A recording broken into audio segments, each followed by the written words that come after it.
अगला है टॉपिक खाद्य सुरक्षा। आप जानते हैं कि भोजन एक आधारभूत आवश्यकता है और देश के प्रत्येक नागरिक को ऐसा भोजन मिलना चाहिए जो न्यूनतम पोषण स्तर प्रदान करे। यदि हमारी जनसंख्या के किसी भाग को यह उपलब्ध नहीं होता तो वह खंड खाद्य सुरक्षा से वंचित है। हमारे देश के कुछ प्रदेशों में विशेषतः आर्थिक दृष्टि से कम विकसित राज्यों जहाँ आर्थिक निर्धनता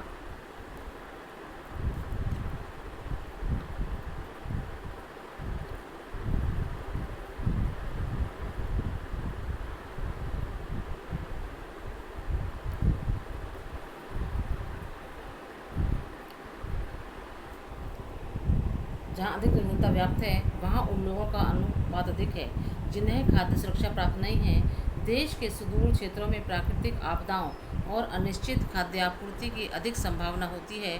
समाज के सभी वर्गों को खाद्य उपलब्धता सुनिश्चित करने के लिए हमारी सरकार ने सावधानीपूर्वक राष्ट्रीय खाद्य सुरक्षा प्रणाली की रचना की है। इसके दो घटक हैं, बफर स्टॉक और सार्वजनिक वितरण प्रणाली। जैसा कि आप जानते हैं, सार्वजनिक वितरण प्रणाली एक कार्यक्रम है जो ग्रामीण और नगरीय क्षेत्रों में खाद्य पदार्थ और अन्य आवश्यक वस्तुएं सस्ती दरों पर उपलब्ध कराती है। किसके माध्यम से कराती है? जैसे कि राशन की दुकानें होती हैं, उसके माध्यम से ये खाद्य वस्तुएं उपलब्ध कराती हैं।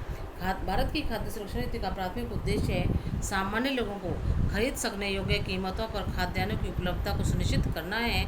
इसमें निर्धन भोजन प्राप्त करने में समर्थ हुए हैं। इस नीति का केंद्र कृषि उत्पादन में वृद्धि और भंडारों को बनाए रखने के लिए चावल और गेहूं की अधिक प्राप्ति के लिए समर्थन मूल्य को निर्धारित करना है।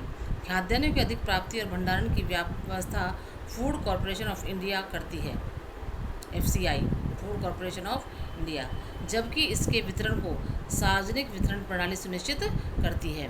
भारतीय खाद्य निगम सरकार द्वारा घोषित न्यूनतम समर्थन मूल्यों पर किसानों से खाद्यान्न प्राप्त करती है। मतलब जो समर्थन मूल्य होते हैं, सब कम से कम समर्थन मूल्यों पर किसानों से जो खाद्य वस्तुएं होती हैं उनको खरीदती है।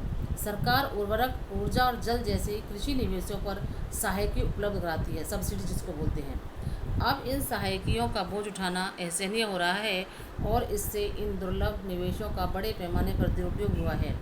जल और उर्वरकों के अधिक और अविवेक प्रयोग से जल आक्रांता, लवणता और सूक्ष्म पोषक तत्वों की कमी की समस्याएं पैदा हो गई हैं।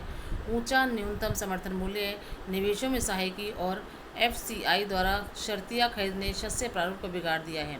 जो न्यूनतम समर्थन मूल्य उन्हें मिलता है उसके लिए गेहूं और चावल की अधिक फसलें उगाई जा रही हैं। पंजाब और हरियाणा इसके अग्रणी उदाहरण हैं। जैसा कि आप जानते हैं कि उपभोक्ताओं को दो वर्गों में बांटा गया है। कौन कौन से हैं वो? गरीबी रेखा से नीचे, बिलो पॉवर्टी लाइन, जिसको कहते हैं BPL, और गरीबी रेखा से ऊपर, अबव पॉवर्टी लाइन, APL। और प्रत्येक वर्ग के लिए कीमतें अलग अलग हैं, परंतु यह वर्गीकरण पूर्ण नहीं है क्योंकि इससे अनेक हकदार गरीब लोग भी BPL वर्ग से बाहर हो गए हैं। कई APL श्रेणी के लोग एक फसल खराब होने से ही BPL श्रेणी में आ जाते हैं और प्रशासकीय दृष्टि से ऐसे परिवर्तनों को समायोजित करना कठिन हो जाता है। ठीक है, तो ये यहाँ पर हमारा